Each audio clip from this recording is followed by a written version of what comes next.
Good morning, नमस्कार। आपका स्वागत है universe power healing by Neelam channel में। I am reiki grand master Neelam. आज हम श्रीमद् भागवत गीता के 9वें अध्याय का पाठ करेंगे। प्रेम से बोलिए श्री गणेश भगवान की जय। श्रीमद् भागवत गीता की जय। अथ 9वां अध्यायः। श्री भगवान बोले, तुझ दोष दृष्टि रहित भक्त के लिए इस परम गोपनीय विज्ञान सहित ज्ञान को मैं पुनः भली भांति कहूँगा, जिसको जानकर तू दुख रूप संसार से मुक्त हो जाएगा। यह विज्ञान सहित ज्ञान सब विद्वाओं का राजा, सब गोपनीयों का राजा, अति पवित्र, अति उत्तम, प्रत्यक्ष फल वाला, धर्म युक्त साधन करने में बड़ा सुगम और अविनाशी है।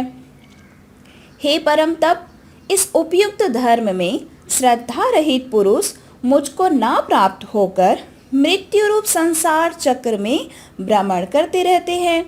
मुझ निराकार परमात्मा से यह सब जगत जल से बर्फ के सदृश परिपूर्ण है और सब भूत मेरे अंतर्गत संकल्प के आधार स्थित हैं, किंतु वास्तव में मैं उनमें स्थित नहीं हूँ।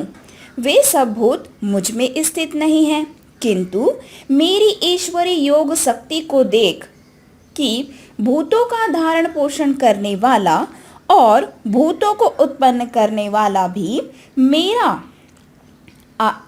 आत्मा वास्तव में भूतों में स्थित नहीं है।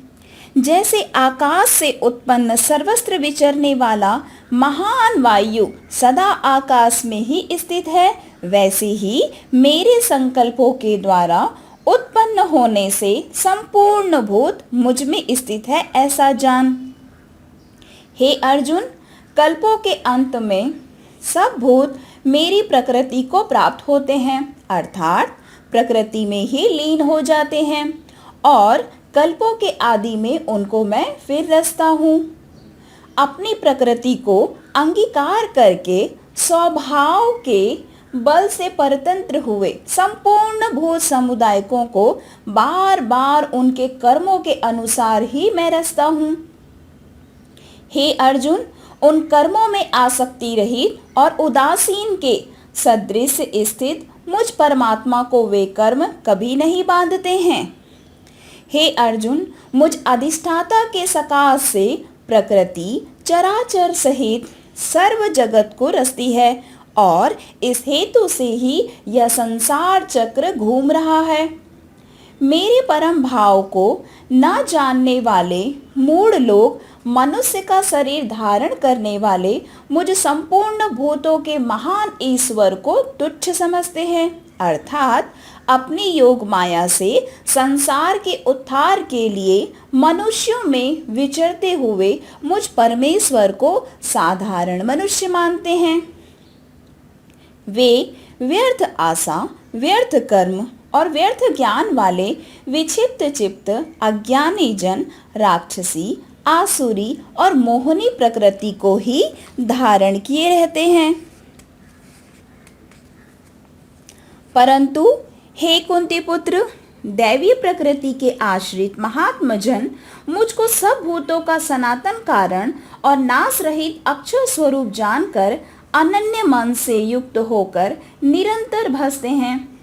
वे दृढ़ निश्चय वाले भक्तजन निरंतर मेरे ही नाम और गुणों का कीर्तन करते हुए तथा मेरी प्राप्ति के लिए प्रयत्न करते हुए और मुझको बार बार प्रणाम करते हुए सदा मेरे ध्यान में युक्त होकर अनन्य प्रेम से मेरी उपासना करते हैं।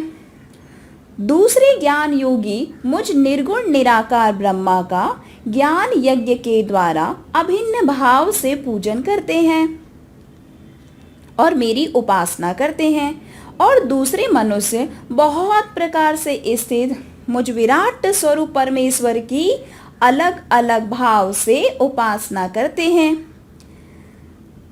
हे अर्जुन, केतु मैं हूँ, यज्ञ मैं हूँ, स्वधा मैं हूँ, औषधि भी मैं ही हूँ, मंत्र मैं हूँ, घृत मैं हूँ, अग्नि भी मैं ही हूँ और हवन रूप क्रिया भी मैं ही हूँ। इस संपूर्ण जगत का धाता अर्थात धारण करने वाला एवं कर्मों के फल को देने वाला पिता, माता, पितामह, जानने योग्य पवित्र ओंकार और तथा ऋग्वेद, सामवेद और यजुर्वेद भी मैं ही हूँ।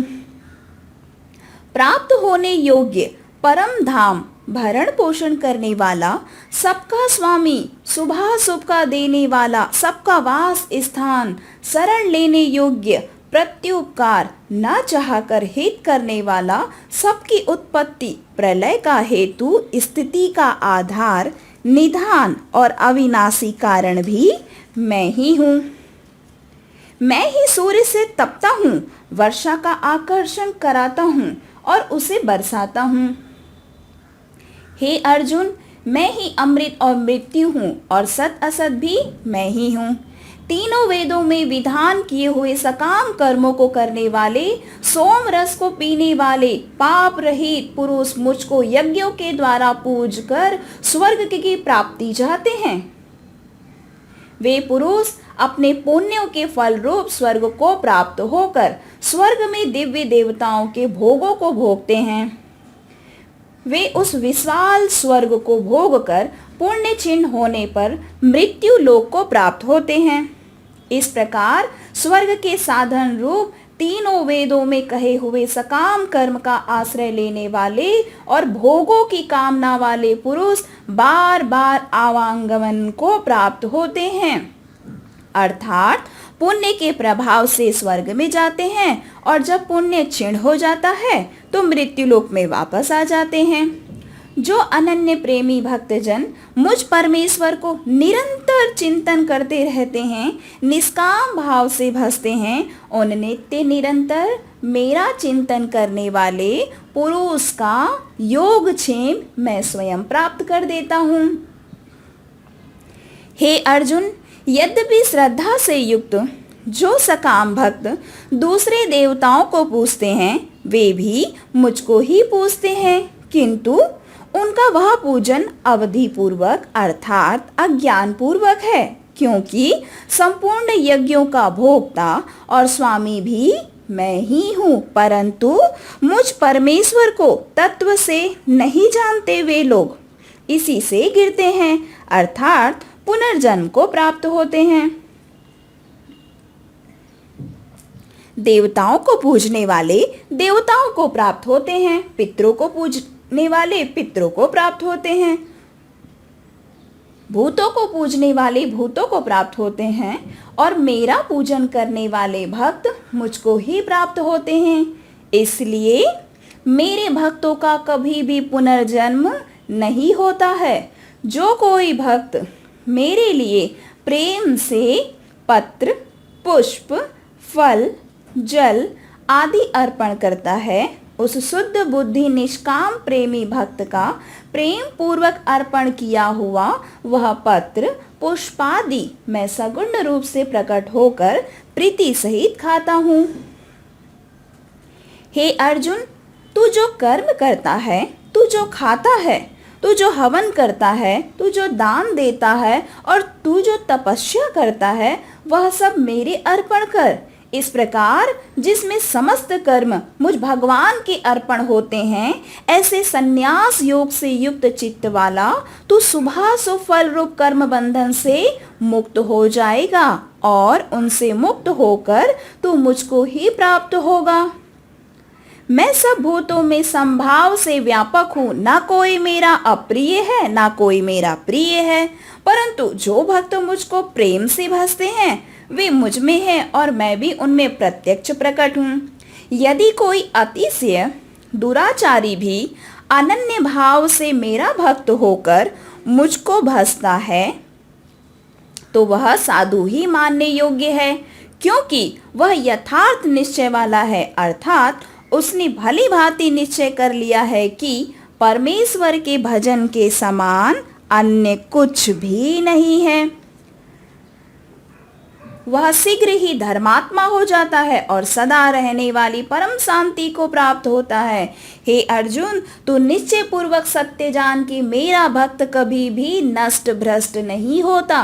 हे अर्जुन, स्त्री, वैश्य, शूद्र तथा पाप योनि, चांडालादि जो कोई भी हो इस संसार में, वे भी मेरे शरण होकर परम गति को ही प्राप्त होते हैं। फिर इसमें क्या कहना। जो पुण्यशील ब्राह्मण तथा राजर्षि भक्तजन मेरी शरण होकर परम गति को प्राप्त होते हैं, इसलिए तू सुख रहित और क्षणभंगुर इस मनुष्य शरीर को प्राप्त होकर निरंतर मेरा ही भजन कीर्तन ध्यान कर। मुझ में मन वाला हो, मेरा भक्त बन, मेरा पूजन करने वाला हो, मुझको प्रणाम कर। इस प्रकार आत्मा को मुझ में नियुक्त करके मेरे परायण होकर तू मुझको ही प्राप्त होगा। ओम तत्सदिति श्रीमद्भागवत गीता सुपनिषत्सु ब्रह्मा विद्यायां योग शास्त्रे श्री कृष्ण अर्जुन संवादे राजविद्या राजगुहा योगो नाम नवमो अध्यायः संपूर्णः। श्री कृष्ण भगवान की जय। श्रीमद्भागवत गीता की जय। ओम गणेशाय नमः। अगर आपको यह वीडियो पसंद आया है तो प्लीज लाइक करें एंड सब्सक्राइब करें। अगर आप कुछ कहना चाहते हैं या पूछना चाहते हैं तो नीचे कमेंट बॉक्स में आप अपना क्वेश्चन या अपना कमेंट दे सकते हैं। धन्यवाद।